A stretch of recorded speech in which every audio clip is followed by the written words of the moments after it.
Hey guys, so today we'll be doing a pork shoulder roast and we'll spice it with some Thai chilies, and I hope you guys enjoy this.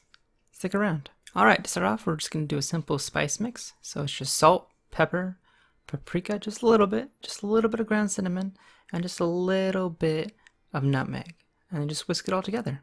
I'm using very inaccurate measurings of the spices, so don't worry if it's, I don't know, a tablespoon off, teaspoon off, just whatever you feel like. It's really hard to mess up a roast like this. Alright, so now we have our complete set. We have our spice mix right here. We have some fresh thyme and basil, just a few pinches. Some chicken broth, Thai chilies with the stems cut off, halved onions, 2 of them. You see halves, yeah. Alright. Some garlic, 1 whole bundle, and then some cheap wine. I chose some Moscatos from like Walmart or something.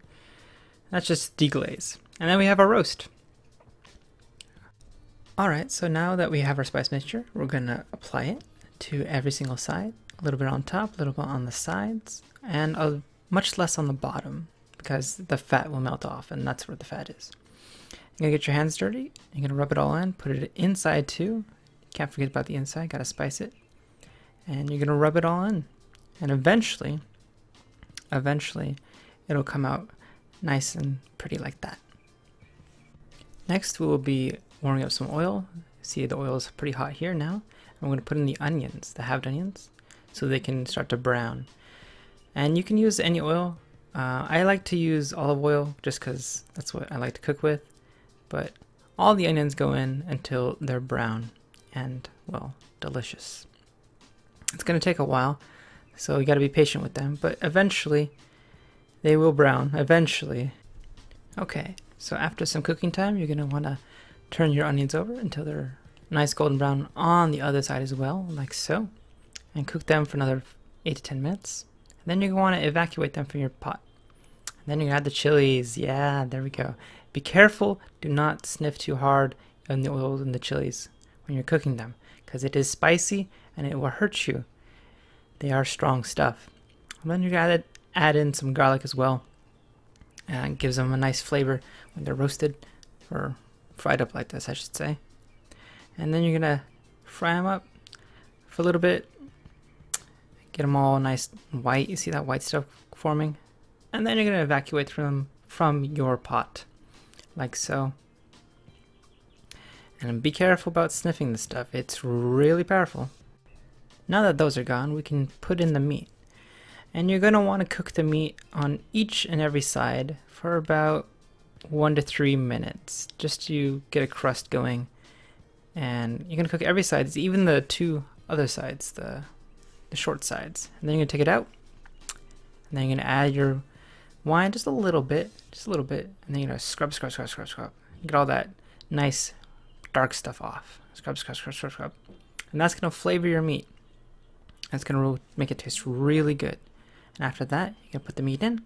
And then you're going to add all the bits and pieces that you made. The onions, the garlic, the peppers. And you're going to put them on every single side of the meat. Now that all the vegetables are in there, we're going to add the chicken broth.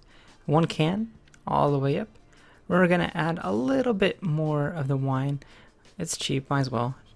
And fill it up a little bit. Almost there we go. A little bit more. And then you're going to add a little bit of water, just a little bit, until you have little peaks, little iceberg peaks. You see that? And then you're going to add your basil and thyme all over. Get them all over. Rip them a few, and then you're going to put in a little bit of sriracha sauce. I like to put in sriracha sauce, and then you whisk it in just for a little bit more spice. And then you're done. You're absolutely done. You put your lid on, and you put it into a 275 to 280 degree oven. Alright? Put a lid on. And be careful, it's heavy. It's really heavy. It's a lot heavier than what you think it would be. Alright? So then, in about 3.5 to 4 hours, it'll be out and it'll be delicious. Alright, we'll see you then. After 4 hours, we're going to finally take the top off and reveal the roast. Okay, here we go. Oh, look at that. Look how the onion's curdling. Oh my god, look how beautiful that looks. I'm gonna evacuate all the vegetables because they're pretty much soggy by now. And we're gonna start to baste the roast after we evacuated all the vegetables. There we go, get a baster, fill it up, and baste that baby. Oh yeah, that's such good juice. Or you can add some flour or cornstarch to that and make a nice sauce. Anything you want, but oh my god, that juice is just to die for. There we go, get all that sauce up in there. Baste it, just baste it. And then we're gonna go in for the quick zoom. Oh yeah, look at that. Look how beautiful that looks. Alright, I hope you guys enjoyed this. Hope you learned something. Oh man, that looks good. The list of ingredients will be down below. And I hope you have a good night. See ya.